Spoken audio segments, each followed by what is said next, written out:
ನಾವು ಗುಪ್ತಾರ್ ಘಾಟ್ ಏನೋ ನೋಡಿತಾ ಇತ್ತು, ಅದನ್ನು ನಾವು ನೋಡಿಕೊಂಡು ನೆಕ್ಸ್ಟು ಇನ್ನೊಂದು ಕಡೆ ಹೊರಟ್ವಿ. ಹೋಗೋವಾಗ ನಾನು ಒಂದು ಗಮನಿಸಿದೆ, ಇಲ್ಲಿ ಪ್ರತಿಯೊಂದು ಬಿಲ್ಡಿಂಗ್ ಕೂಡ ಹಳದಿ ಬಣ್ಣದ ಪೇಂಟಿಂಗನ್ನು ಮಾಡಿರ್ತಾರೆ ಅಂತ. ಸರಿ ಅಂತ ನಾವು ನೆಕ್ಸ್ಟು ಬಂದಿದ್ದು ಶ್ರೀರಾಮ ಜನ್ಮಭೂಮಿ ಕ್ಷೇತ್ರದ ಕಾರ್ಯಾಲಯ, ಅಂದರೆ ಆಫೀಸ್ ಅಂತಲೂ ಹೇಳ್ಬೋದು.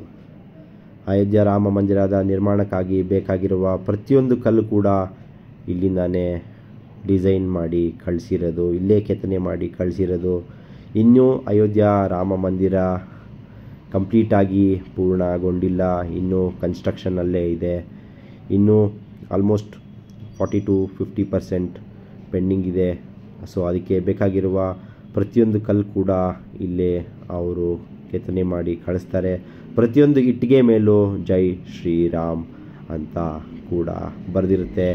ನೀವಿಲ್ಲಿ ನೋಡ್ಬೋದು, ಸಾಕಷ್ಟು ಕಲ್ಲುಗಳು ಕೆತ್ತನೆ ಮಾಡಿ ಇಟ್ಟಿದ್ದಾರೆ. ಈ ಕಲ್ಲುಗಳನ್ನೆಲ್ಲ ಅವರು ನೆಕ್ಸ್ಟು ಪಾಲಿಷ್ ಮಾಡಿ ಇಲ್ಲಿಂದ ಮೇನ್ ದೇವಸ್ಥಾನ, ಅಂದರೆ ಅಯೋಧ್ಯ ರಾಮ ಮಂದಿರದ ಜನ್ಮಭೂಮಿ ಕ್ಷೇತ್ರಕ್ಕೆ ಕಳಿಸ್ತಾರೆ.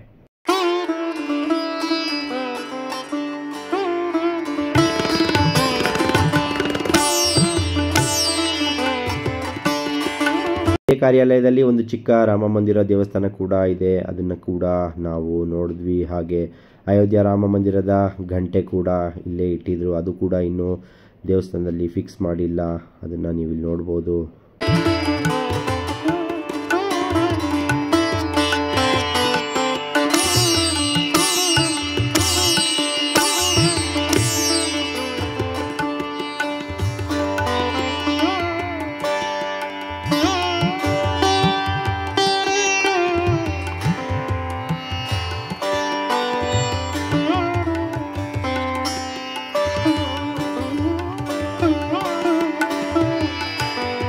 ಇದನ್ನೆಲ್ಲ ವ್ಯೂ ಮಾಡಿಕೊಂಡು ನಾವು ನೆಕ್ಸ್ಟು ಹೊರಟಿದ್ದು ಲತಾ ಮಂಗೇಶ್ಕರ್ ವೃತ್ತ, ಅಂದರೆ ಲತಾ ಮಂಗೇಶ್ಕರ್ ಸರ್ಕಲ್ ಅಂತಲೂ ಹೇಳ್ಬೋದು.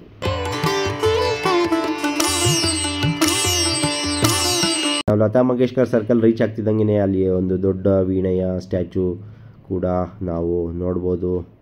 ಇದು one of the most attractive places in Ayodhya ಅಂತಲೂ ಹೇಳ್ಬೋದು. ಇದನ್ನೆಲ್ಲ ನಾವು ನೋಡಿಕೊಂಡು ನಾವು ನೆಕ್ಸ್ಟು ಬಂದಿದ್ದು ನಯಾ ಘಾಟ್ಗೆ, ಅಂದರೆ ಇಲ್ಲಿ ಸರಯೂ ನದಿ ಹರಿತಾ ಇರುತ್ತೆ. ನಾವು ನಯಾ ಘಾಟ್ನ ನೋಡೋಕ್ಕೆ ಅಂತ ಬಂದ್ವಿ. ಘಾಟಲ್ಲಿ ಹಲವಾರು ಭಕ್ತಾದಿಗಳು ಇಲ್ಲಿ ಸ್ನಾನ ಮಾಡ್ತಿರ್ತಾರೆ. ಇಲ್ಲಿನ ನೀರನ್ನು ನಾನು ಪ್ರೋಕ್ಷಣೆ ಮಾಡ್ಕೊಳ್ಳೋಣ ಅಂತ ಹಾಗೆ ನೀರಲ್ಲಿ ಇಳಿದು ಒಂಚೂರು ನೀರನ್ನ ತಲೆ ಮೇಲೆ ಪ್ರೋಕ್ಷಣೆ ಮಾಡಿಕೊಂಡೆ.